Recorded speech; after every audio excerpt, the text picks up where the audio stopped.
In our headlines on this Thursday, July 9th, here in South Korea, President Lee Jae-myung is in Mongolia, having flown into the country earlier this morning and is now partaking in summit talks. Meanwhile, the International Monetary Fund raises its 2026 economic growth forecast for South Korea to 2.6% on the back of chip exports. And on the international front, tensions are mounting in the Middle East as the Trump administration and Tehran continue to engage in rampant military fire. We start in Ulaanbaatar today, where President Lee Jae-myung is sitting down with his Mongolian host and counterpart, Ukhnaa Khurelsukh. The summit began with a formal welcoming ceremony at the Sukbatar Square on this Thursday afternoon. The talks will be followed by an exchange of documents and a joint press statement. President Lee landed in Mongolia for a 3-day state visit earlier this morning. This is the first state visit to Mongolia by a Korean leader in 15 years. And ahead of that summit between the leaders of South Korea and Mongolia, the latter's top diplomat to Seoul says the two countries are poised to promote partnership in critical minerals and healthcare, to name a few. Our senior correspondent Oh Soo-young files this report. Korea and Mongolia are seeking to transform their strategic partnership into concrete cooperation in critical minerals, healthcare and regional security. President Lee Jae-myung begins a state visit to the country on Thursday, marking a significant moment in bilateral relations, according to Mongolia's top envoy in Seoul. This state visit takes place after 15 years, when former President Lee Myung-bak has paid also state visit in 2011. So my country is really focusing on to get a very significant outcome during the state visit. And we especially focusing on to get very significant feedbacks and also strengthening cooperation in trade, investment, digital infrastructure, health sectors and many other sectors. Critical minerals are expected to top the agenda.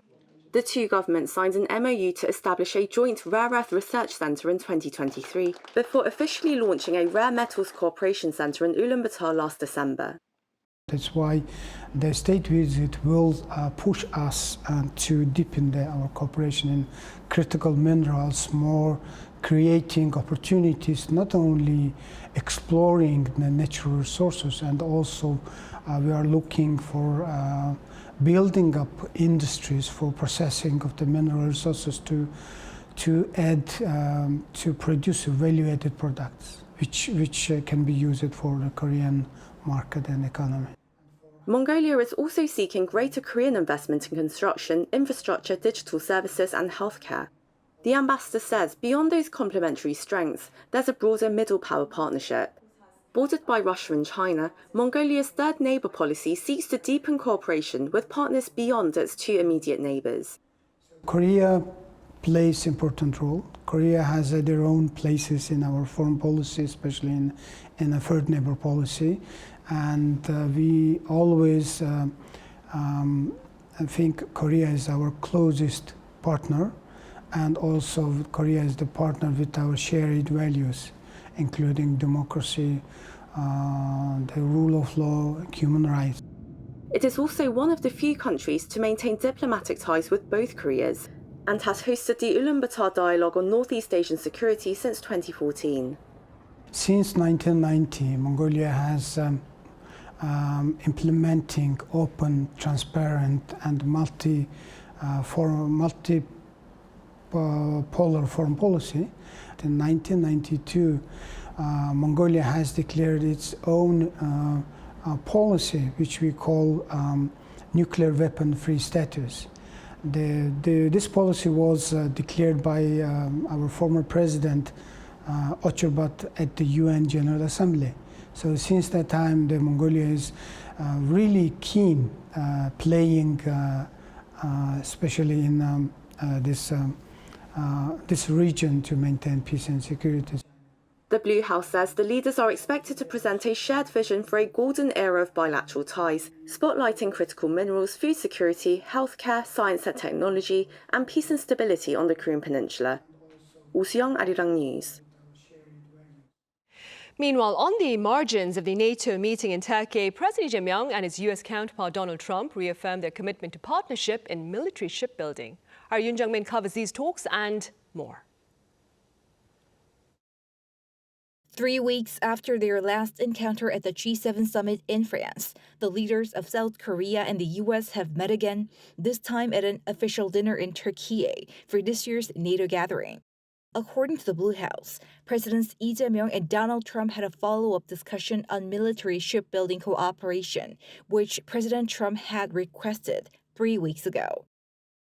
이번에도 역시 미국 군함 열척을 빠르게 건조해 줄 수 있겠느냐? 물론 거기에 대해서 당연히 가능하고 최선을 다하겠다고 답해 드렸습니다. Lee said he was willing to cooperate as much as possible and highlighted South Korea's excellent shipbuilding capability. The leaders have agreed to continue talks at a working level on what's been dubbed the Make America Shipbuilding Great Again project. The Blue House added that Trump has reminded Lee of his recent invitation to play golf, and the president's trip to the U.S. will be arranged at an opportune time. President Lee also sat down with Ukrainian President Volodymyr Zelensky for the first time, where they highlighted the need for cooperation for peace and recovery in Ukraine. South Korea announced on Tuesday a $100 million assistance pledge for the war-torn nation. When it comes to North Korea's military support for Russia, the leaders agreed to resolve the issue of North Korean POWs in accordance with international law and under humanitarian principles by respecting the free will of the captured. The South Korean president also held back-to-back meetings with Norwegian Prime Minister Jonas Gahr Støre and Romanian President Nicu Jordan, looking for greater cooperation in the defense industry and renewable energy. 지금 현재 국제 정세가 매우 불안정한 상태여서 이런 때일수록 국가 간 협력과 교류가 매우 중요하다고 생각합니다. During Tuesday's official dinner in Ankara, President Lee met with several other foreign leaders, including Spanish Prime Minister Pedro Sanchez, for talks on people-to-people exchanges, and the Netherlands Prime Minister Rob Jetten for talks on energy cooperation. Yoon Jung-min, Arirang News. Meanwhile, on the economic front, despite its downward revision for the global economy, the International Monetary Fund has raised its growth outlook for South Korea this year. Our Kim Do-yeon tells us why. The International Monetary Fund has sharply upgraded its 2026 economic growth forecast for Korea to 2.6%. This is a 0.7 percentage point increase from the April estimate. The adjustment closely tracks recent revisions by the Bank of Korea and the OECD, which both raised their growth forecast to 2.6%. According to the IMF's July World Economic Outlook update released on Wednesday, in Korea, growth is expected to rise to 2.6% in 2026 and 2.5% in 2027, buoyed by strong external demand for semiconductors, which dominates the negative impact of the war. With these revisions, Korea's growth trajectory stands as the highest among advanced economies for 2026 and 2027. The report highlighted a remarkable performance in the first quarter of the year. The IMF noted that Korea surprised with a 7.5% growth rate in the first quarter, more than 4 times the 1.8% projected in April, powered primarily by a semiconductor and AI hardware export boom. The agency categorized the country as one of the top 4 net exporters of artificial intelligence hardware globally. In contrast to Korea's upward momentum, the global economic outlook for 2026 was downgraded by 0.1 percentage points to 3.0%. The IMF observed that national growth paths are diverging sharply based on 2 conflicting forces: negative supply shocks from the Middle East war and positive technology shocks from the AI value chain. While the United States held steady at 2.3%, high energy costs dragged down forecasts for the Eurozone to 0.9% and Japan to 0.6%. China's forecast rose to 4.6% on high-tech manufacturing, while the Middle East and Central Asia saw a severe cut down to 0.7% due to energy export disruptions. The IMF also raised its global inflation forecast to 4.7%, urging central banks to prioritize price stability while warning of potential macro-financial instability from sudden shifts in AI market expectations. Kim Do-yeon, Arirang News. The South Korean stock market closed trade on this Thursday slightly higher amid much fluctuation over chip shares. Our Kim Jun-hong reports. Korea's benchmark Kospi on Thursday closed up 0.62% at 7,291.91. The index opened higher on mixed signals from Wall Street overnight, but moved in and out of positive territory throughout the session before finishing slightly higher. With no clear market-moving trigger, analysts say uncertainty over the semiconductor outlook continued to drive volatility. After hitting a record close above the 9,100 mark in late June, the Kospi has remained highly volatile. Circuit breakers have already been triggered 6 times this year, with investor fear reaching its highest level since the 2008 financial crisis.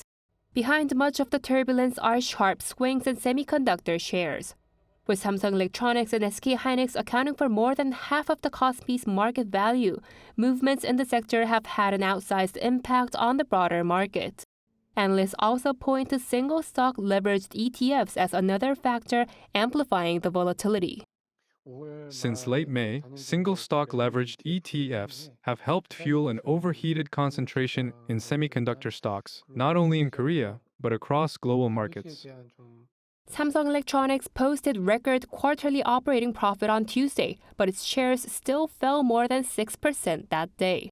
SK hynix has also come under heavy selling pressure this month. Growing concerns that soaring AI infrastructure costs could slow data center investment have fueled doubts about the outlook for the memory chip cycle.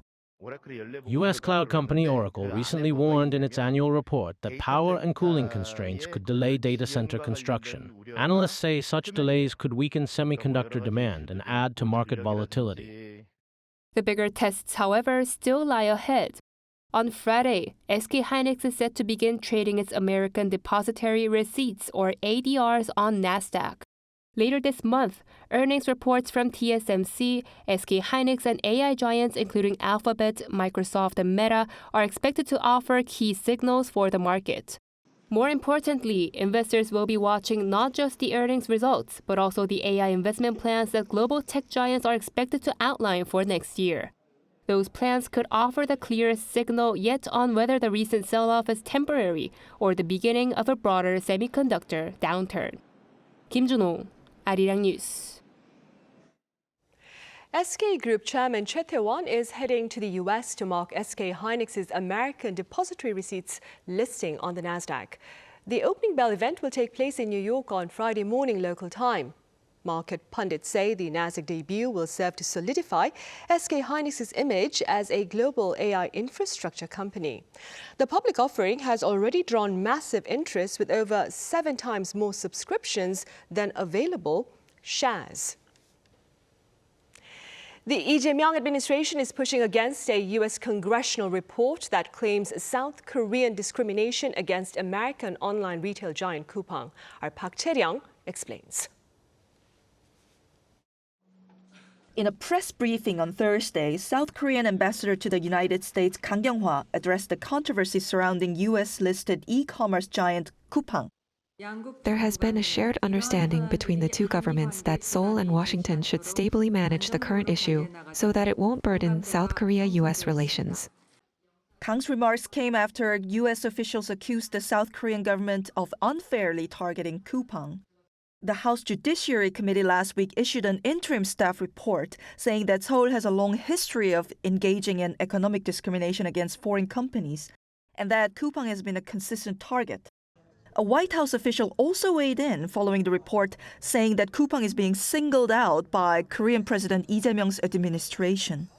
Seoul's foreign ministry said the White House's remarks came as a surprise and that the report was written in a one-sided way. It said that the congressional report only reflects Coupang's claims while leaving out factual information Seoul had provided to the committee. The ministry stressed that the Korean government is handling the Coupang controversy under domestic law and does not discriminate against companies based on nationality. The controversy began last November when a former Coupang employee accessed the personal data of more than 33 million customers. Seoul later imposed more than $400 million in fines on Coupang over poor data protection. This led to Washington accusing Seoul of discriminatory attacks on the American-owned company. Ambassador Kang's remarks appear to be aimed at preventing tensions from escalating. Kang said the embassy will keep working closely with Washington to reduce any possible negative impact on bilateral relations. She added that the embassy will consistently explain the Korean government's position through consultations with the U.S. side. Park Chae-ryung, Arirang News.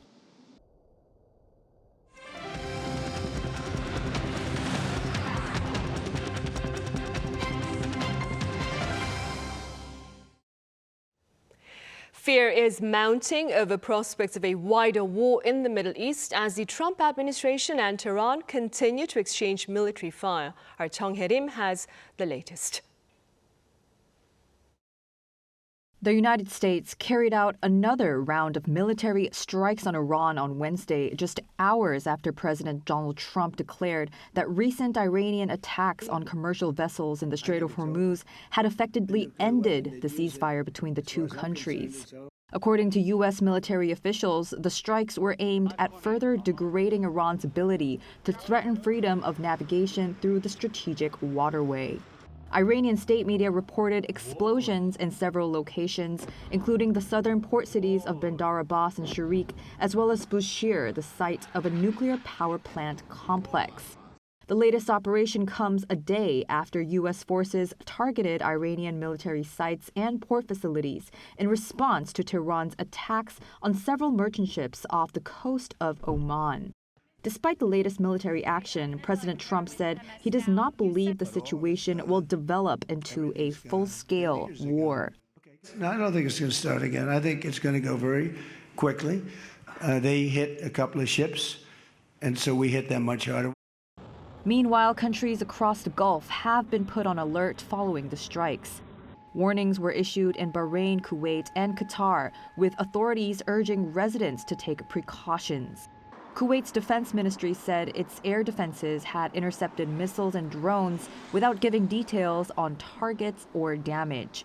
Bahrain's interior ministry also issued a similar alert, though it did not say whether an attack from Iran had taken place. Countries across the Gulf are now bracing for possible attacks while stressing they're not part of the conflict. Chung Hae-rim, Arirang News. In other news now, the silent submarine killer took center stage at RIMPAC 2026 as South Korea and the U.S. demonstrated their combined anti-submarine warfare capabilities. Our defense correspondent Kim Bo-kyung was on board.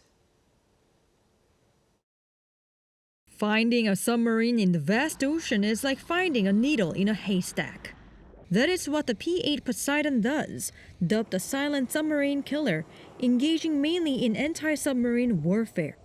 During the ongoing Rim of the Pacific 2026, the ROK and U.S. Navy jointly conducted P-8 operations to enhance interoperability and operational capabilities with a simulated submarine target. I'm on board the P-8A Poseidon maritime patrol aircraft capable of carrying around 120 sonobuoys. This marks the very first time the media has been given access to capture the Poseidon carrying out an operational mission. In less than 30 minutes after the search began, the P-8 had successfully detected and tracked the target. As the submarine failed to surface following a warning signal, the P-8 descended to about 1,000 feet above the ocean and simulated dropping an Mk-54 lightweight torpedo from its weapons bay.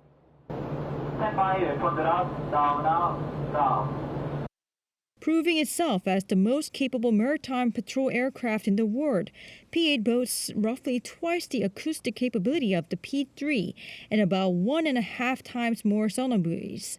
The U.S. captain also points out the importance of seamless data sharing between the two allies, while the ROK Navy vowed firm readiness to deal with any future threat with the U.S.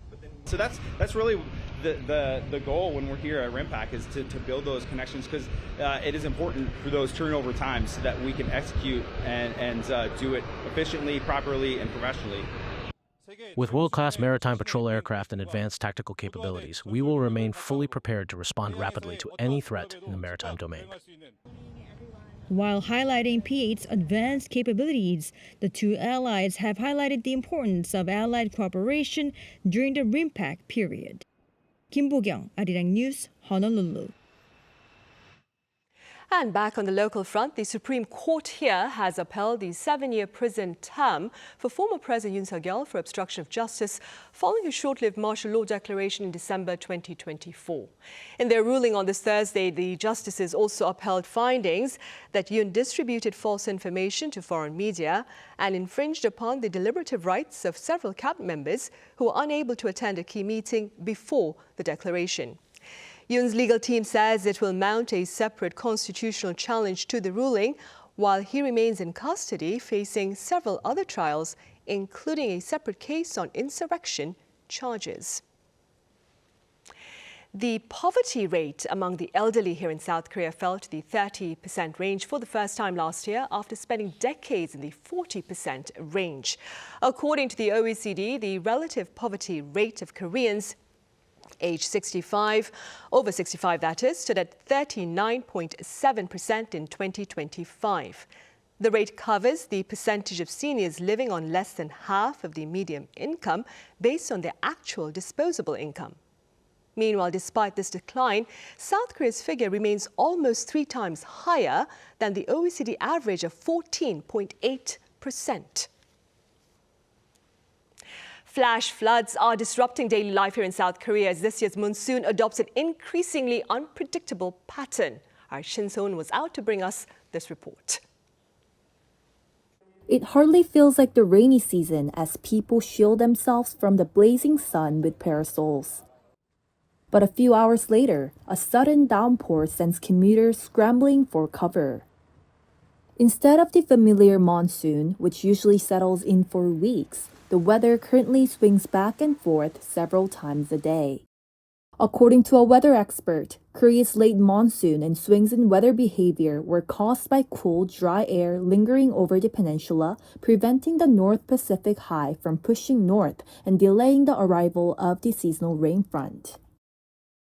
We're seeing more frequent high-intensity rainfall because there's simply more warm, moisture-laden air moving in from the south. Once it meets the cooler, drier air over Korea, rainfall can intensify very quickly within a short period of time. I'm standing here on the Pampo Riverside Walkway, but during heavy rain, this area can be submerged within minutes. To prevent another disaster like Gangnam flooding, Seoul has been expanding its water drainage system. Catch basins at Riverside Path are kept clean to ensure efficient drainage, and warning signs have been installed to restrict public access when rising water levels pose a flood risk. Seoul has also been expanding its underground stormwater tunnel network to store and divert massive volumes of rainwater, a vital flood control system that channels excess water away from urban areas. As rapidly changing weather catches many residents off guard, new services like the eco-friendly Webrella umbrella sharing system are emerging, offering reusable umbrellas that doubles as parasols and rain umbrellas. It's unpredictable. I don't know when to pack an umbrella or not. But other than like the weather app on my phone, I don't know where else to look at. Yeah. AI is also effectively used to deliver in-depth analysis and faster warning alerts. Unlike conventional weather models, now Alpha uses AI to quickly predict where rain clouds will move in the coming hours, improving short-term rainfall forecasting. Officials advise to stay alert, monitor emergency notifications, and being ready to use flood control measures such as water pumps and flood barriers when heavy rain strikes. Shin So-eun, Arirang News.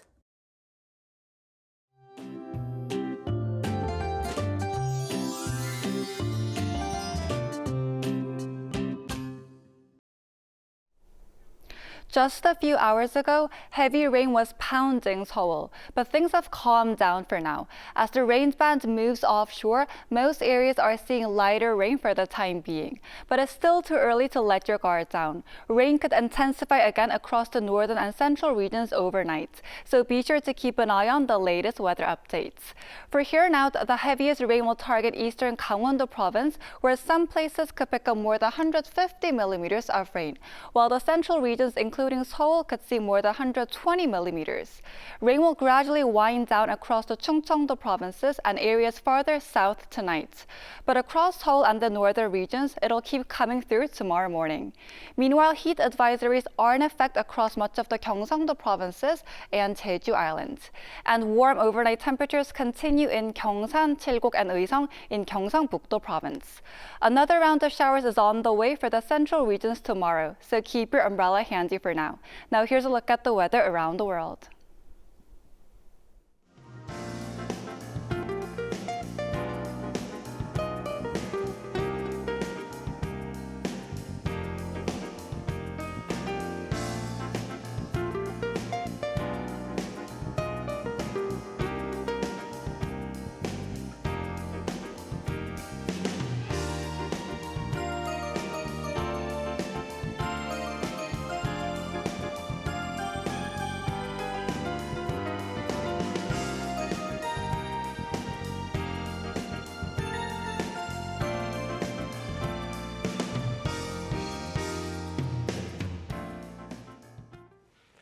Right, those are the headlines at this hour here in South Korea. As always, thank you for watching.